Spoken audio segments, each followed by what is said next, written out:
梦太易碎，蝉鸣声叫醒了熟睡。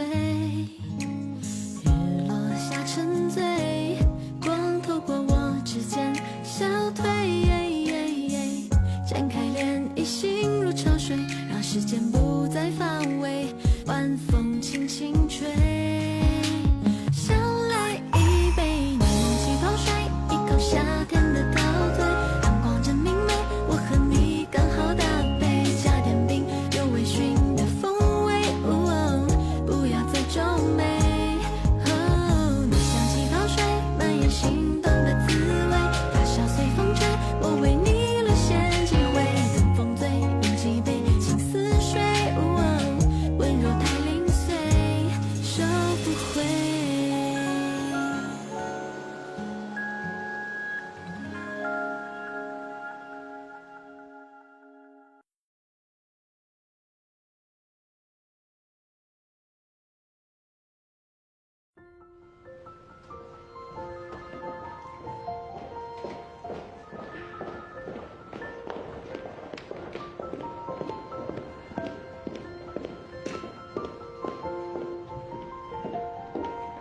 Hi, Yulin. Kailangan mo ba ng tulong? Hindi na, salamat. Hayaan mong tulungan kita. Para naman, kahit papano naging parte rin ako ng isang major interview. Balita ko, ikaw ang nirekomenda ng editor. Ikaw ang ace journalist sa magazine natin. Kaya dapat lang sa iyo yun mapunta. Yuli, siguradong tataas ulit ang sales next issue. Napaka-importante ng interview na to, kaya ibibigay ko ang best ko. Hindi na ikaw ang mag-i-interview sa kanya. Jongshui, bakit nire-review mo pa ang outline niya? Sa tingin ko kakaiba ang ugali ni Shian. Tiningnan ko ulit yung outline ko. Medyo conservative ang ibang tanong, pero pwede pang ma-improve. Kaya ko pang ayusin yan. Ayos ka lang ba?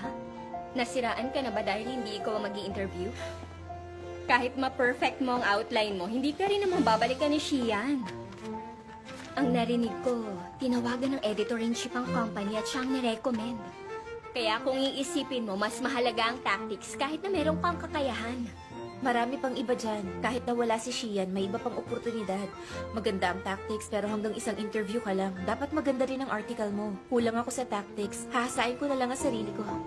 Ay, sayang naman. Hindi mo na ako matutulungan na makita ang itsura ni Shian. Pogi kaya siya o hindi?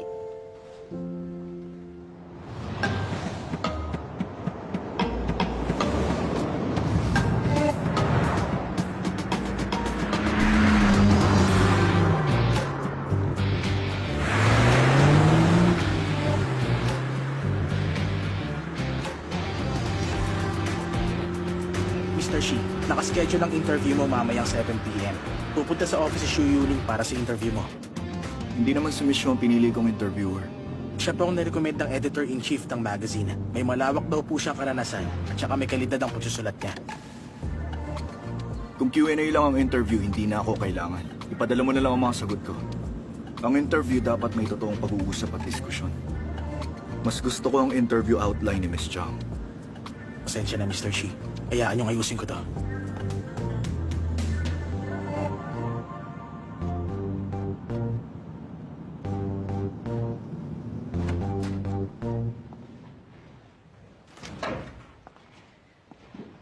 Missy, narito na ako. Okay, bye-bye.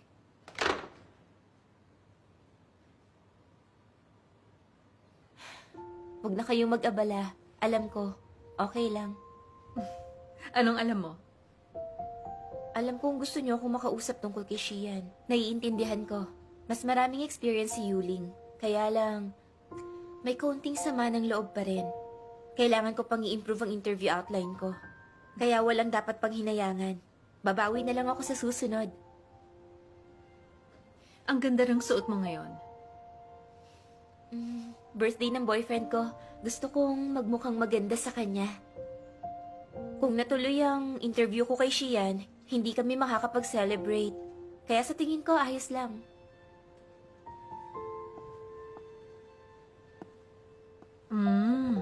Ganun ba? Bakit, Missy? Tumawag ang staff ng Yunchuang para sa interview mamaya. Ang gusto ni Shian. Ikaw ang gumawa.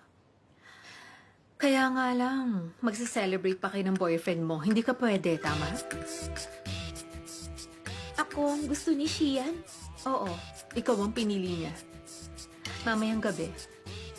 Okay lang sa'yo, hindi ba? Oo, syempre, okay lang. Sure ka? Oo.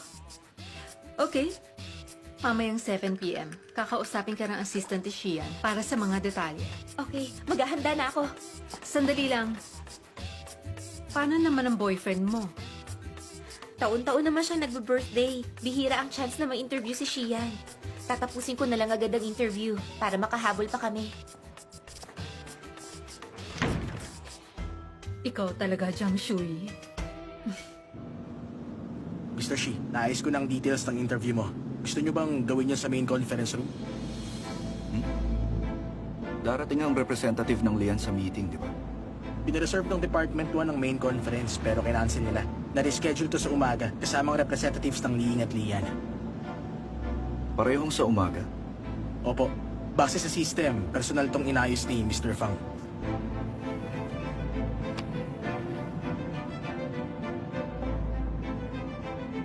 Panloy, ibaba mo ko kahit saan. Babalik ako ron. Opo, Mr. Shi. Ha? Paano naman si Miss Jean? Sunduin mo siya. Bumalik kayo sa mansyon. Opo.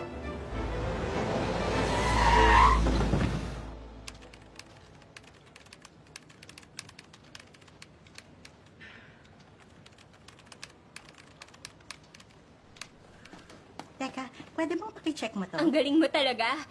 Nasecure mo ang cover para sa issue ngayong taon. Wala pa nakakagawa nun sa magazine natin. Uy, 8 issue lang ang record ng editor natin sa isang taon.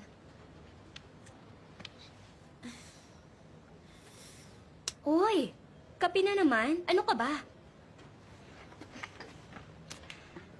Ito ang inumin mo. Salamat sa pag-check ng Tingin mo, bakit kaya bigla nagpalit ng interview journalist ang Yun Chuang? Marunong lang kumilatis ang boss nila. Shishiyan? Mukhang tama ang sinabi mo tungkol sa kanya. Kung hindi, hindi niya gagawing successful ang Mingyon Yun Chuang sa loob ng ilang taon. Pero alam mo, medyo kakaiba talaga siya. Teka, alam mo na may problema ang Mingyu Group? Iniwan niya ang kumpanya ng pamilya niya at gumawa na lang siya ng sarili niya. Ano kayang iniisip niya? Alam mo ba kung gaano katindi ang mga chismis sa kanya? Yung iba, ang tawag sa kanya runaway prince. At saka, isa siyang duwag at makasarili. Meron ding issue sa girlfriend niyang artista, si Bailin. Sabi nila iniwan daw siya agad. Pero sa tingin ko, mukhang malakas ang loob niya. Sa kabila ng mga pagdududa, pinili niya pa rin ang landas na yon. Kailangan matatag ka.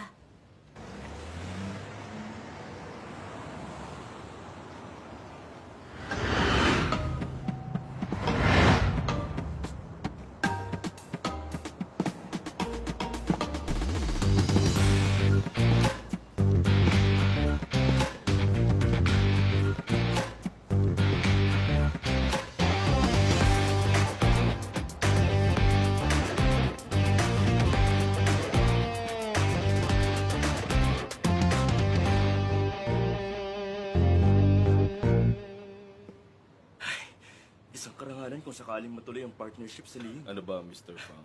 Pamilya Oo, na rin tama. tayo, hindi ba? Oo nga. Ilang taon na Totoo tayo sinabi mo. magkaibigan. Tama ka.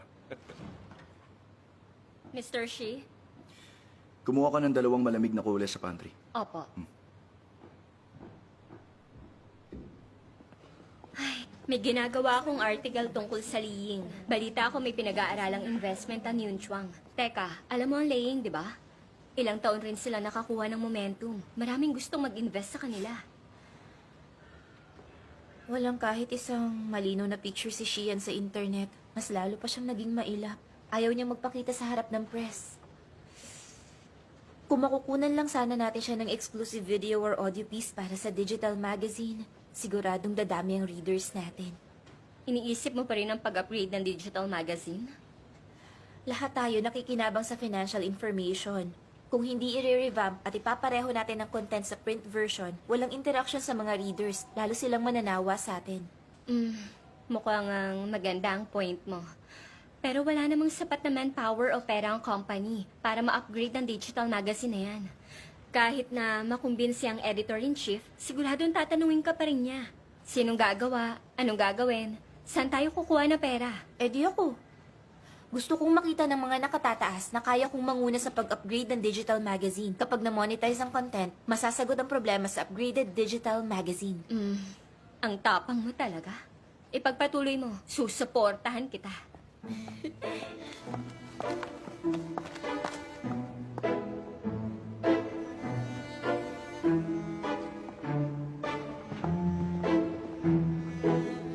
Dumalaw ka naman ng madalas sa akin.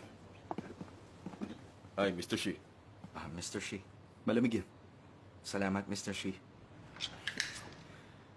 Siya nga pala. Tiningnan ko ang in-update mong data habang papunta rito. Maganda ang progress. Oo, kagabi lang namin natapos yon. Lily, samahan mo si Mr. Shi sa kabila. Susunod ako. Yes, Mr. Shin. Mr. Shen, dito tayo.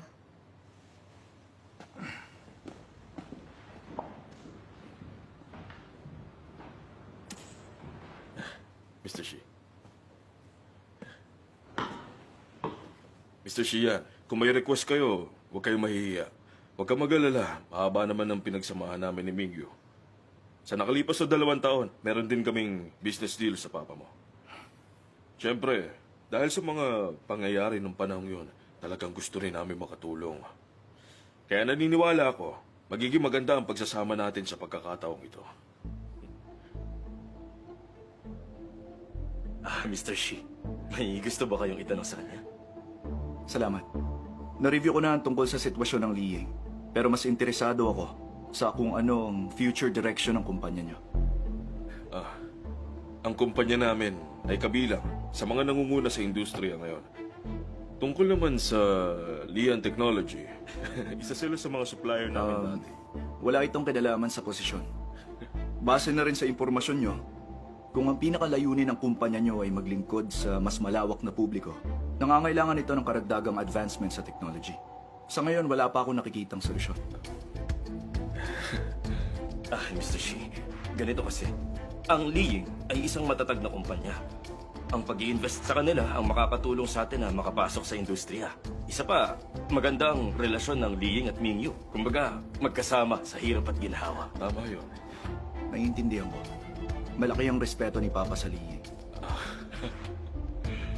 Ganun pa man, business is business. Kapag namumuhunan ka, pinibili mo ang future value. Kung gusto nyo makipag-collaborate, magpakita kayo ng plano para ma-enhance ang core technology nyo. Isa pa, isa kaming investment company at hindi isang charity. Alam nyo yan, hindi ba? Maraming salamat sa pagpunta nyo.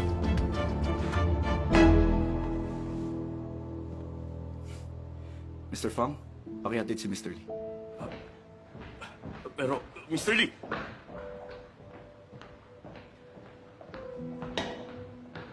Mr. Lee!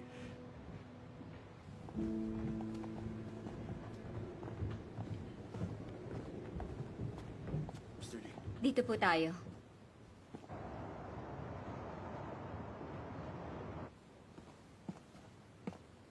Matatagalan pa ang technical breakthrough. Kapag nangyari yon, mapapalakas nito ang domestic chip production. Kaya ipagpatuloy mo lang yan at gumawa ka ng sarili nating patents. May tiwala ako sa'yo. Ibibigay ng Yunchuang ang lahat ng suporta. Salamat, Mr. Shi. Kung mareresolba natin ang issue sa pondo ng R&D, sigurado akong malaki ang magagawa natin. Bibisita ulit ako sa Lian bukas. Pag-usapan natin yan. Sige, alis na rin ako.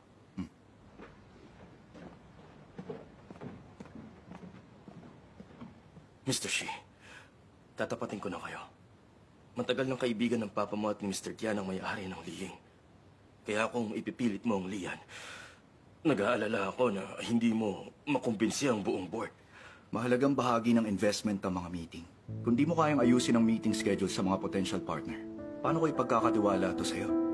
Base sa future trends ang investment ng Mingyu, hindi personal na connection.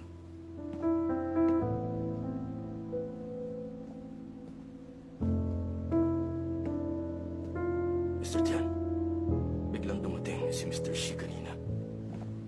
Hello, sir.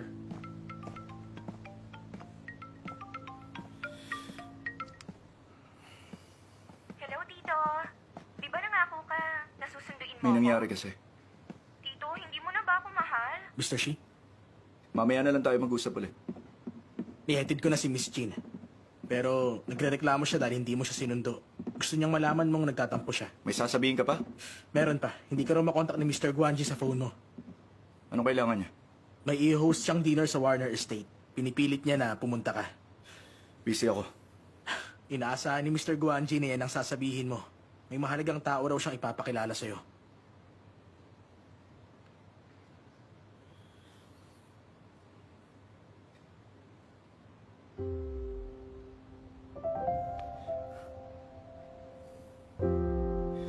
Sige, sabihin mo sa kanya pupunta ako.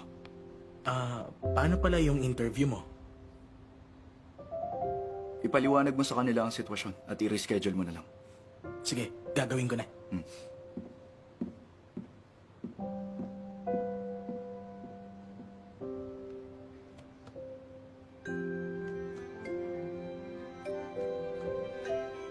Hi, babe. Mag-overtime ka ba? Shinjo, naalala mo ba yung sinabi kong interview ko kay Shian? Sinabihan ako ng editor ko na pinalitan ng journalist na mag-i-interview kay Shian. Ako na raw. Minsan na lang tayo mag-celebrate. Sorry talaga, Shinjo. 2 buwan ko ring pinaghandaan ng interview ko kay Shian. Bihira lang ang pagkakataong to. Ako raw ang gusto niya. Kapag hindi ko ginawa, wala kaming cover story sa next issue. Alam mo naman na maraming kwento tungkol sa kanya. Wala pa siyang naging interview mula nung itinayo niya ang Mingyu Yunchuang. Ito ang una niyang exclusive interview. Sige, mag-celebrate tayo pagkatapos. Hihintayin kita sa baba ng office niyo. Pasensya na talaga, Shinjo. Biglaan talaga. Ayos lang, naiintindihan ko. Matagal ka naghanda para sa interview na to.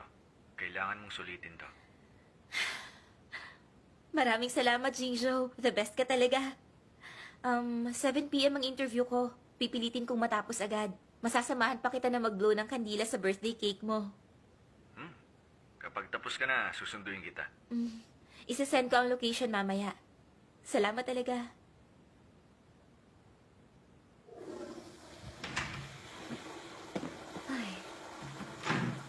Ayos lang talaga sa boyfriend mo. Okay lang daw. Sabi pa nga niya, susunduin niya ako. Alam mo, napakaswerte mo. Napaka-understanding talaga ng boyfriend mo. Samantalang ang boyfriend ko napaka-possessive. Kapag hindi ko siya sinipot, magagalit siya sa akin. Kahit ano pang dahilan ko. Tara na.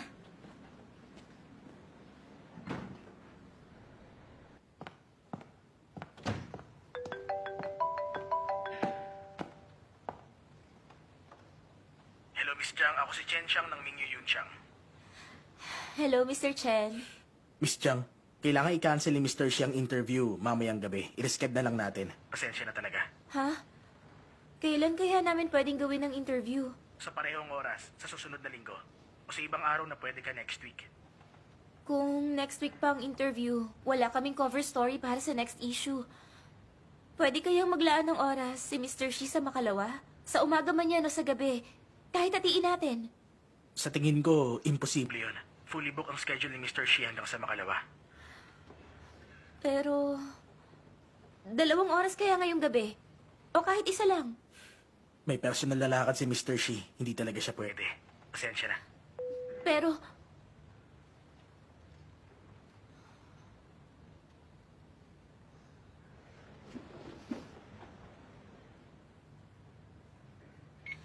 Hi, Shanshan. Favor naman dyan. Tulungan mo akong alamin kung saan pupunta si Shian ngayong gabi.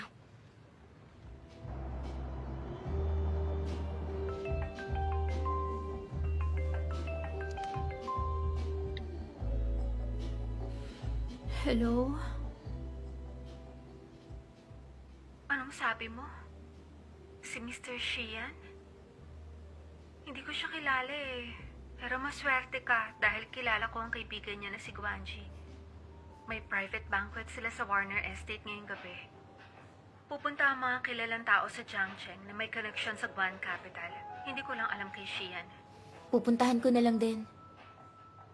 Teka nga, hindi ba kayo magsa-celebrate ang birthday ni Xingzhou ngayon? E di, hindi mo siya sisiputin? Kesa naman, pakawalan ko si Shian. Kung sa bagay, mas charming ang babaeng career-driven. Maraming salamat sa pambobola mo.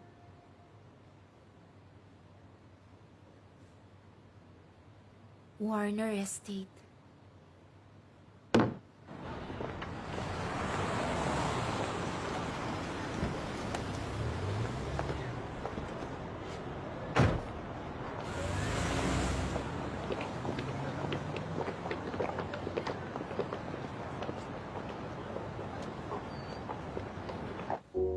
Please enjoy.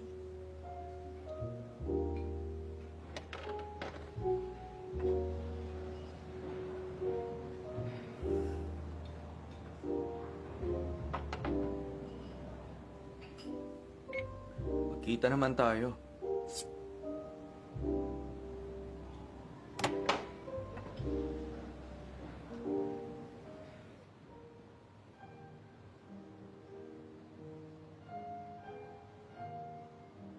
Mr. Chen, magandang gabi. Nasa Warner Estate ako. Ha? Miss Jiang, paano mo?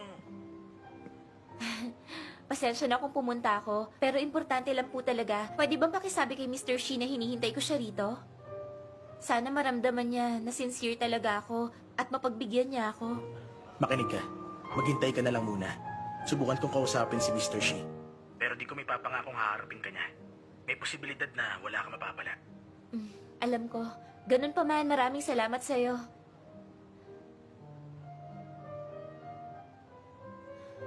Inorganize ni Guanji ang banquet at pinapunta ang lahat para kumain at uminom. Baka hindi naman ganun. Balita ko si Yuyu. Nirecruit pa ng Guan Capital mula sa ibang bansa. Professor siya sa university. Guan Capital lang ang kukuha sa kanya bilang consultant. Nakita ko rin ang anak ni Shi rito. Hindi maaasahan ang anak ni Shi Wanguang. Noong mga panahong may problema ang Mingyu, nagsarili pa siya. Kaya si Shi Wanguang, ipinagkatiwala na lang ang kumpanya sa manugang niya. Grabe talaga. Sa tingin ko, ang mga binata ng pamilyang Guan at Shi, mga ambisyoso. May kinuha pa silang profesor. Mukhang may pinaplano silang malaki. Yung isa mahihain, yung isa puro party. Ano naman ang magagawa nila? Eh di magpayabangan.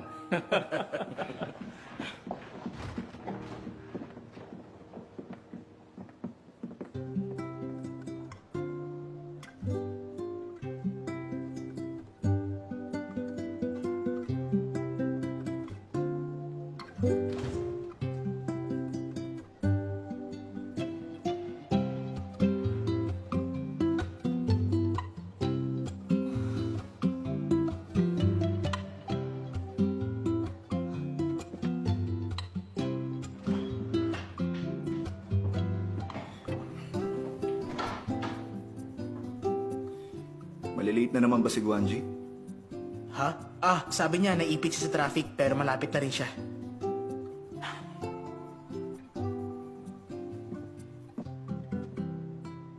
May kailangan ka pa ba? Si Miss Jiang ng Financial Introduce. Sabi niya maghihintay siya. Sana rin mapagbigyan mo siya na may interview ka ngayong gabi. Jiang Shui? Di ba sabi ko kausapin mo siya? Kinausap ko siya. Pero ang sabi niya, kung hindi matutuloy ang interview, walang cover story ang next issue. Hindi ko alam kung paano niya nalaman na narito kayo. May meeting ako bukas sa Lian Technology, kaya wala akong oras para sa interview ngayon. Dahil nandito siya, baka hindi pa siya kumakain. Dalan mo siya ng pagkain at ipahatid mo na rin siya. Walang taxi rito. Yes, sir. Graduate siya ng Harvard University. Dual PhD sa Economics at Finance sa Cambridge University. Professor sa University of Finance and Economics.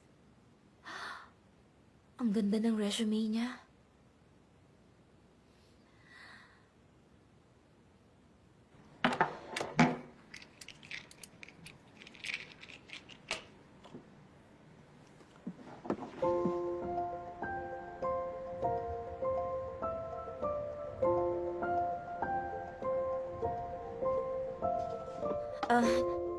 Salamat. You're welcome. Excuse me. Ikaw ba si Professor Yuyu? Teka, kilala mo ako? Nabasa ko kasi ang ilan sa mga sinulat mo. Fintech, technology-driven financial innovation. Hindi lang nakakaapekto sa macroeconomy. May potential din ito na mabago nito ang mga buhay natin. Malapit ang loob ko sa larangan na to dahil mahalaga ito sa buhay natin araw-araw. Tama ka. Kaya nga yun ang pinili kong research direction. Alam mo noon kasi, masyadong mataas ang konsepto ng finance at capital. Pero ngayon, inaalam natin kung paano ba at hanggang saan ito mababago ang buhay natin. Kung may pagkakataon ako, gusto kong bumalik sa alma mater at umaten sa lecture mo, Professor Yu. Doon ka rin pala graduate. Oo. Sa Financial Introduce ako ngayon bilang journalist. Professor Yu, pwede ba kitang i-add sa Mr. Shi. WhatsApp? Ano yun? Scan ko na. Sige. Siya si Jiang Shui ng Financial Introduce. Tapos na. Jiang Shui, journalist ang ilalagay ko rito. Salamat. Jiang Shui. Ang nagwagi sa Person of the Year interview ay ang nagsulat na Chu Ching Guo at ang matinding labanan sa pananalapi ay si Jiang Shui.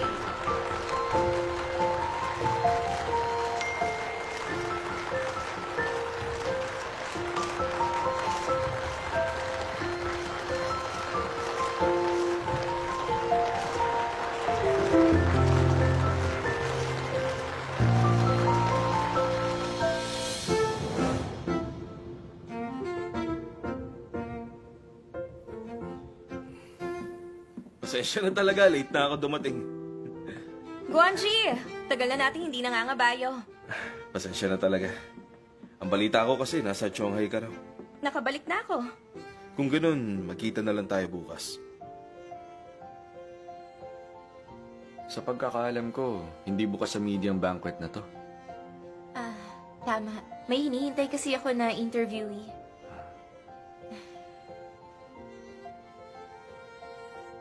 Mahalaga ang trabaho, ganun din ang health mo. Mukhang hindi maganda ang pakiramdam mo. Wala to. Iinom lang ako ng gamot.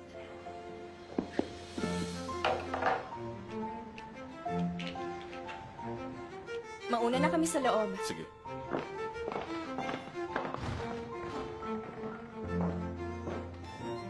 Kailangan ko nang umalis. Sige.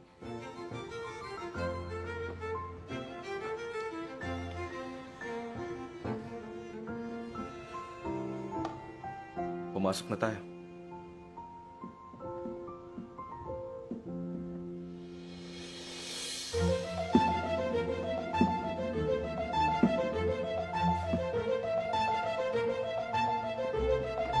Mr. Shi!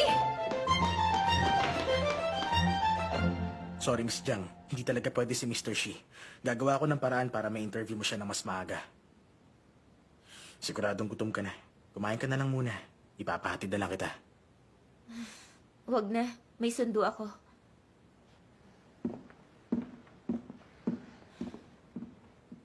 Malapit na yun eh. Kahit ipakita mo lang sana ang mukha mo. Masaya akong makita kayo. Mr. Jiang, para sa tagumpay.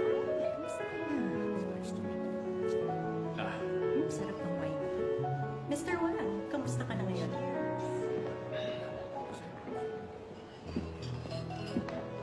Hello, Professor Yu. Maligayang pagbabalik. Hello, Mr. Shi. Salamat. Nabasa ko ang research mo sa epekto ng financial constraints sa financing behavior ng mga kumpanya. Naiiba sa domestic perspectives. Nung nakaraang taon pa yon, medyo mahaba yon. Nagbago na ang pananaw ko ngayon. Tanggapin ang pagbabago. Masaya akong kinuha ka ni Guanji. Marami kaming pagkakataong humingi ng payo sa'yo. Sobra naman yon.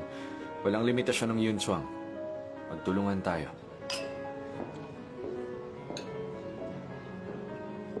Nga pala, binasa ko kanina ang Jushin Guo at ang matinding labanan sa pananalapi. Matalas ang pananaw, magandang pagkakasulat, at nakaka-inspire. Baka gusto mo ring basahin kapag may oras ka. Medyo naaalala ko nga yun. Mahusay yung sumulat. Cheers. Ladies and gentlemen, attention please. Nagtipon tayo rito ngayon dahil matagal na kayong kaibigan ng Guan Capital. Ngayong gabi, inihanda ko ang banquet na ito bilang pasasalamat sa inyong kooperasyon. Kasabay nito, gusto kong ipakilala ang bagong kaibigan. Ang aming strategic advisor, Mr. Yu Yu, isang finance professor.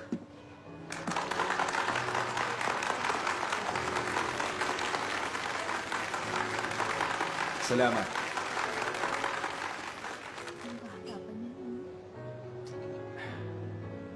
Enjoy kayo. Hayaan nyo ipakilala kong... Hindi na kailangan.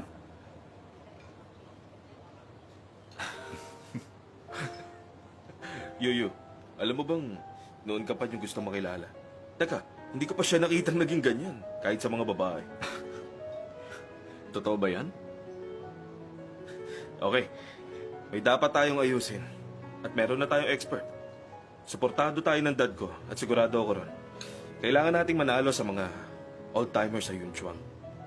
Tungkol pala sa dad mo, gusto mong... Sandali lang. Huwag tayong magmadali. O sige. Pwede na nating sabihin na tayo ang Three Stooges. Hindi ako katulad mo. Okay, sige. Para tayong Three Musketeers. Wala makakapigil sa ating tatlo.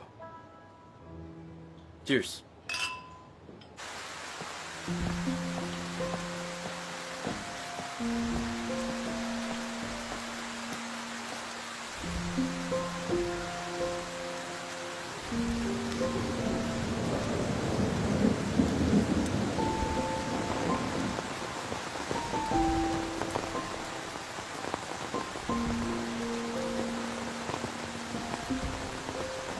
Shinjo, nasan ka na?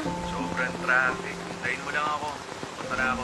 Sige, nandito lang ako sa tabi para hindi ka na maghanap sa akin.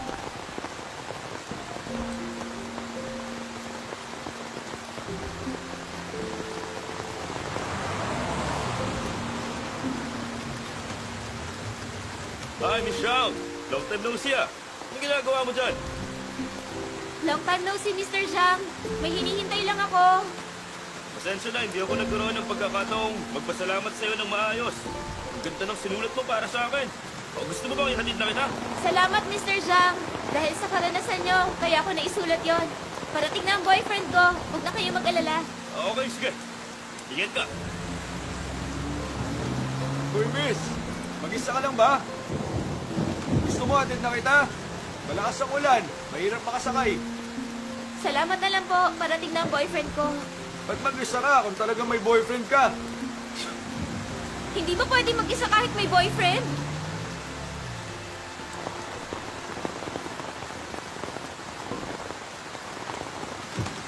Bakit kaya nandito pa siya?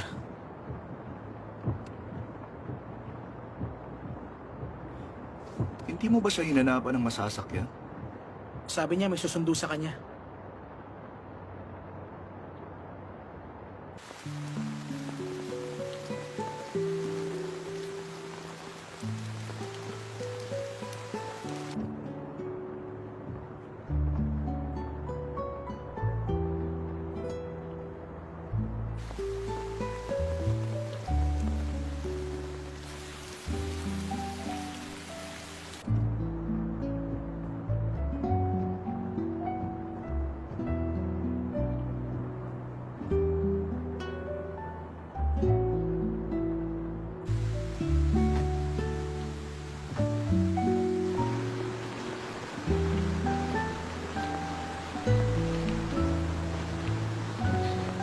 Shinjo, gaano pa katagal?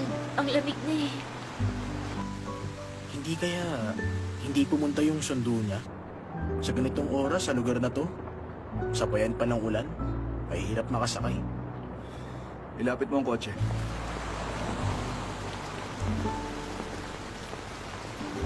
Oo, umuulan. Hinihintay ko ang boyfriend ko. Tama, may boyfriend ako. Salamat, paalam.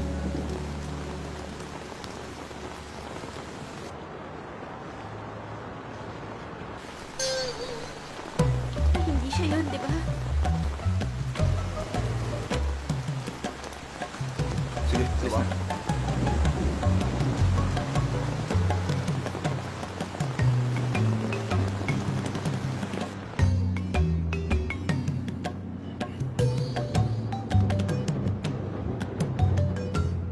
Hinihintay niya nga ang boyfriend niya. Hindi ko akalain na may boyfriend ka talaga siya. Ilang beses kaming magkausap sa phone. Palagay ko, madali naman siya pakisamahan.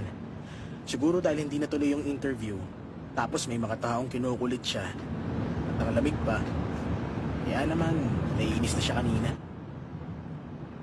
Mukhang concerned ka kung may boyfriend nga siya o wala. Hindi po. Ang sa akin lang, maganda talaga siya at masipag sa trabaho. Normal lang na magka-boyfriend siya. Sa tingin mo maganda siya at masipag sa trabaho? Siyempre naman, malaki ang tiwala nilang lahat. Lalaktaw po siya ng ranggo at magiging deputy editor.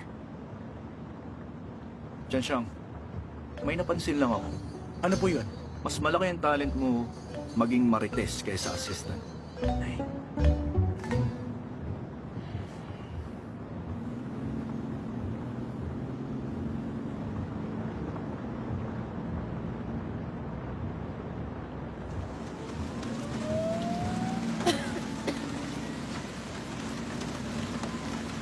Sorry, Shui. Malakas ang ulan at madulas ang kalsada. Naipit ako sa traffic kanina. Malamig ba? Ayos lang ako. Kumusta ang birthday mo? Masaya ba? Ay, wala ang girlfriend ko. Paano ako sasaya? Pasensya na talaga. Sinong kasama mong nag-celebrate? May iba pa ba? Si Shufang? Nagkukulo na pala siya ngayon? Hindi matapang at kakaiba ang amoy. Maganda ang taste niya. Kapag nagkita uli kayo, tanungin mo siya kung anong kulo ng gamit niya. Sa tingin ko, bagay rin yun sa'yo. Kumusta interview mo? Mahabang kwento. Basta, nakakainis lang pag-usapan. Sige, huwag ka na mainis ha.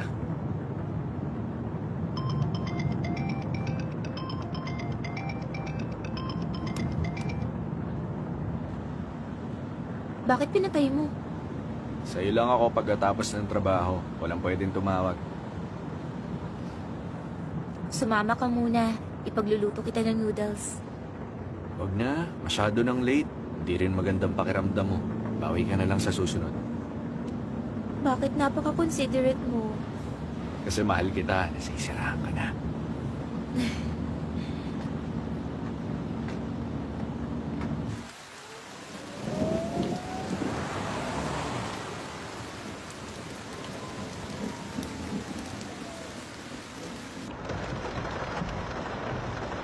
Birthday mo pa rin ngayon. Happy birthday, Shinjo. Salamat, babe. Papasok na ako.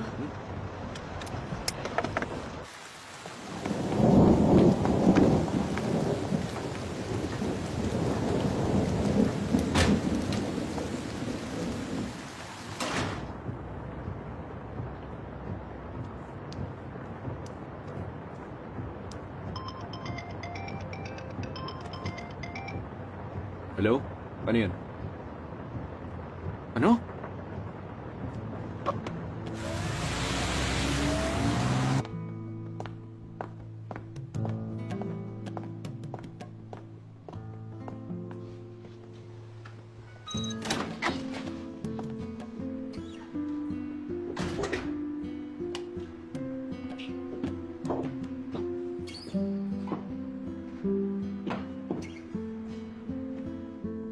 Ay, kailangan kong masabihan agad ang editor.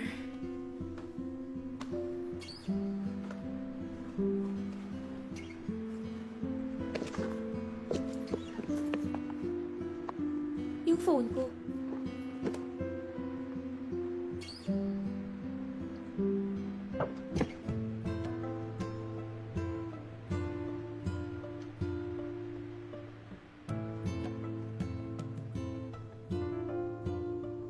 Ospital? Paano nakarating dun? Nanakaw? Alam ko hawak ko yun pagsakay ko sa kotse. Anong ginagawa ni Shinjo sa ospital?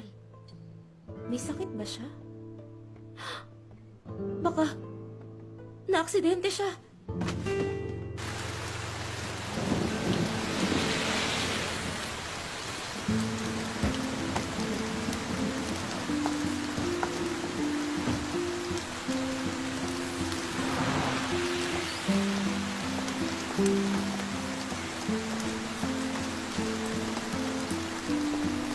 Nandito nga siya.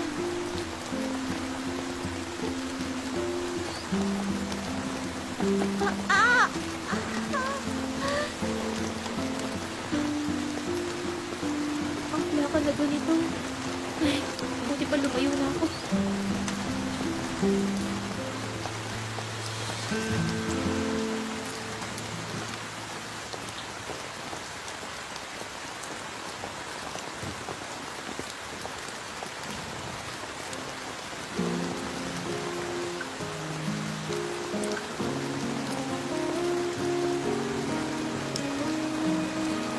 niya siguro.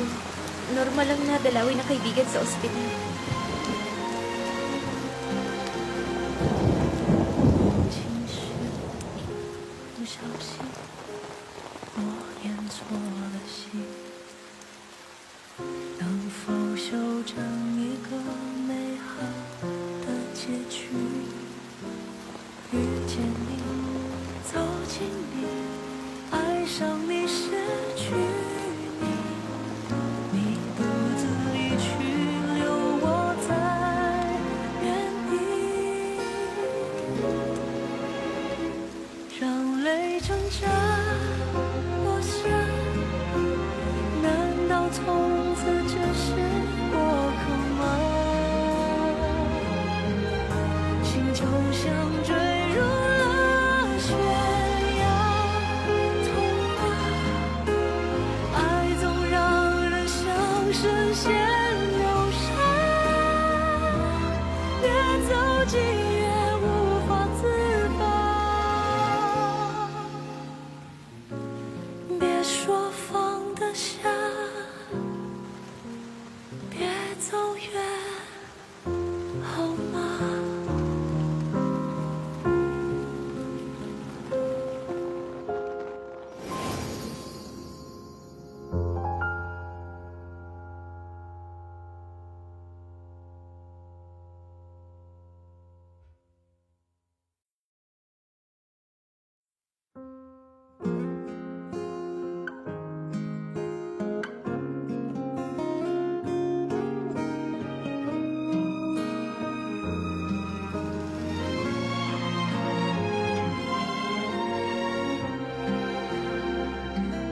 动情时不小心，我演错了戏，能否修正一个美好的结局？遇见你，走进你，爱上你，失去你，你独自离去，留我在原地，让泪挣扎落下，难道从此只是过客吗？心就像坠入了悬崖，痛啊！爱总让人像深陷流沙，越走近越无法自拔，越装作潇洒，越是放不下。